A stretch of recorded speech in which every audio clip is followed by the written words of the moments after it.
you. Bakit ba kasi nanginginom ka? Sumama ka na lang kaya. Ano ka ba? 1 hour participation grades. Ano ba kayo? Di ba kayo nag-aano sa grades? So what? I don't care. Eh, paano yung grades? Saka paano yung future, di ba? Ah, ano ba? Mayaman naman kami. Kaya ko naman ulitin, di ba? Sige, bahala kayo sa buhay niyo. Kayo magkakati class, pero ako school. Bahala kayo. Subukan mo lang talaga. Sabihin ko sa daddy ko na papatagal ko ang mga parents mo sa trabaho. Wait! Wait! Sige na. Sige, sasama na ako sa'yo. For this day lang. Okay.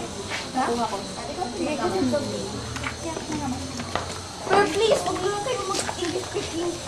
Hindi na sa Pilipinas kayo. Eh, bakit ba? It's our normal language, you know? We grew up in the States. We're rich, you know?